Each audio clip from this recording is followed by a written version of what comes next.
त्याग, चाहे वो गृहस्थ में हो या विरक्त में हो, जब तक धर्म विरुद्ध आचरण का त्याग नहीं होगा तब तक ऐसा भजन होगा जैसे चलनी में गाय दुहा जाए। चलनी में गैया दुहे, दोष दैव को दे, हरिगुरु कहो न मानई, तो अपनो ही फल ले।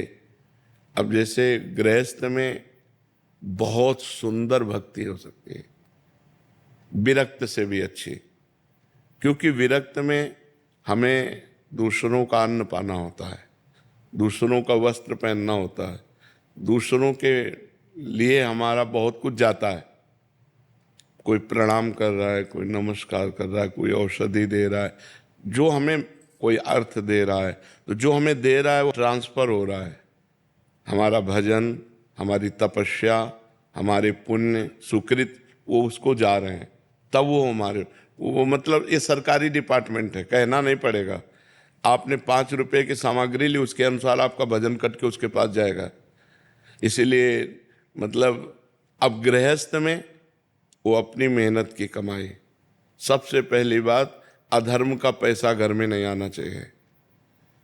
चाहे नमक रोटी दाल रोटी ना मिले तो नमक रोटी खा लो, लेकिन रबड़ी रसगुल्ला होटलबाजी के लिए बेईमानी, घूस, अधर्म का पैसा नहीं आना चाहिए।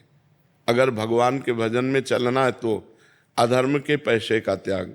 दूसरी बात, अपनी पत्नी के प्रति जैसे हम काम भाव करें तो वो पाप नहीं है, लेकिन दूसरे की पत्नी के प्रति काम भाव करें तो वो महापाप हो जाएगा। धन और काम भोग, ये दो बातें सबकी बुद्धि को भ्रष्ट कर देती है प्रायः। और तो छोटे छोटे बड़े अटैक हैं, लेकिन बड़ा अटैक ये है काम का और धन का। बस ये जीव की बुद्धि को भ्रष्ट कर देता है। अब हम भगवत प्राप्ति की, ये तो परहेज हुआ।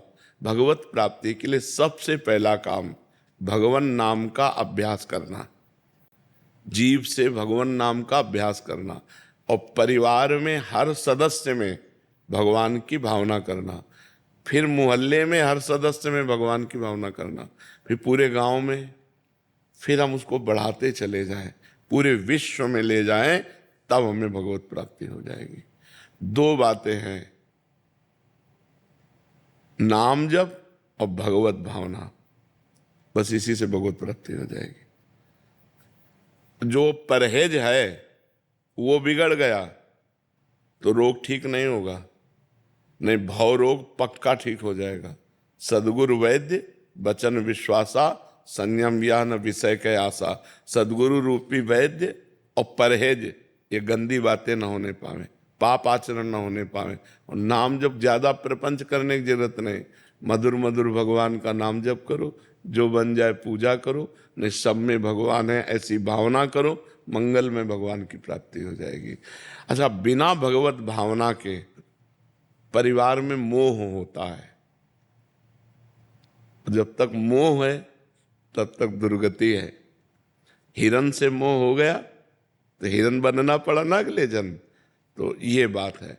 अब हम आपसे प्यार करें, क्योंकि समाज में रह रहे हैं, बिना प्यार के रह नहीं सकते।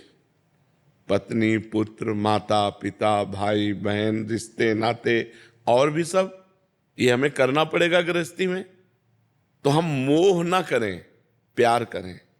प्यार होता है भगवान से, सब में मेरे भगवान विराजमान है, ऐसी भावना से यदि हम रहें और नाम जप करें और गंदे आचरणों का त्याग करें, गंदे भोजन का त्याग करें, बढ़िया भगवत प्राप्ति हो जाएगी। समझ रहे हो? तुम्हारा बैलेंस बनाने का मतलब क्या?